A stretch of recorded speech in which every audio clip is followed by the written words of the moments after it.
Hi everyone, welcome to Unmasking Evil, the twisted tale of Gerard John Schaefer, also known as Cop Killer, a bone-chilling journey into the darkest depths of true crime. In this gripping series we delve into the sinister life of Gerard John Schaefer, a former law enforcement officer turned merciless predator. Join us as we unmask the shocking truth behind his heinous crimes that shocked the nation. If you're fascinated by true crime and crave spine-tingling revelations, hit that like button and subscribe to our channel. Stay tuned for weekly episodes that will keep you on the edge of your seat. Don't miss out on this unforgettable and harrowing exploration of one of the most notorious killers in history.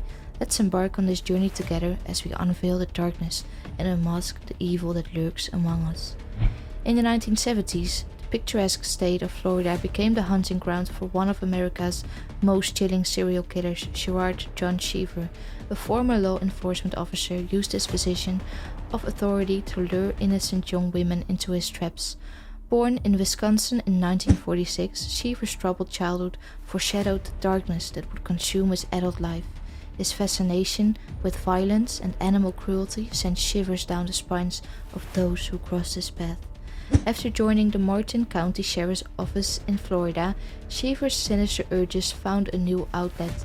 He would stop unsuspecting women under false pretenses, leading them to believe he was a figure of authority, but what followed was a nightmare beyond imagination. On the afternoon of July 21, 1972, Schaefer encountered two teenage hitchhikers named Nancy Ellen Trotter, 18 years, and Paula Sue Wells, 17 years, while on official police duty. He said he could show them around if they accepted his offer. Next morning, he picked them up, drove them to a deep remote forest, handcuffed and gagged them and put a noose around their neck. Both girls were informed they were about to be raped and murdered. At that time, Schaefer received an urgent radio dispatch and had to go, warning the girls not to escape because he would catch them. Luckily, the girls managed to escape. Schaefer found out when he came back and immediately returned to the police station, trying to cover up what happened as a joke. His colleagues found Ellen and Paula, and the girls later identified Schaefer as the individual responsible for what happened. Schaefer lost his job and got arrested. Approximately 2 weeks after his arrest, Schaefer posted a $15,000 bail, thus meaning he remained at liberty prior to his scheduled November 1972 trial. He returned to his house. In September 1972, the disappearances of Georgia Jessup and Susan Place sparked an intense investigation. Suspicion fell on Schaefer due to his disturbing writings and bizarre behavior. The disturbing photograph discovered at his property sent shockwaves through the community.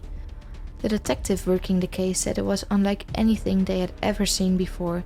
The brutality, the sadism, it was horrifying. Schaefer's victims endured unspeakable horrors, torture, sexual assault and murder. Their cries for help fell on deaf ears, as Schaefer expertly manipulated the system he once swore to uphold. In 1973, Schaefer stood trial for the murders of Jessup and Place. The courtroom was a stage for the revelations of his twisted mind. His writings painted a chilling picture of his sadistic fantasies and his desire for control.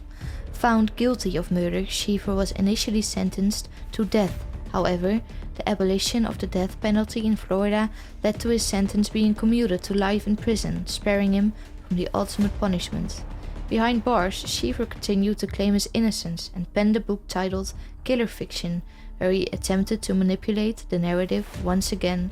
A quote from his book said, "They wanted a monster, and they found one in me, but I didn't do it." Investigations into Schaefer's background and other unsolved cases hinted at a potential trail of victims far more extensive than initially believed. The true scope of his depravity might never be fully known. Investigators once said they can't rule out the possibility that there are more victims out there waiting for justice. In a cruel, but many might say rightful twist of fate, Schaefer's life came to an end in 1995. When he was brutally murdered by a fellow inmate. The truth about the full extent of his crimes was buried with him, leaving a legacy of horror and unanswered questions. If this video triggered your interest in true crime stories, be sure to leave a like and subscribe, it would help me a lot, and you get to be up to date with my new videos and your craving for true crime. Thank you so much and have a good one.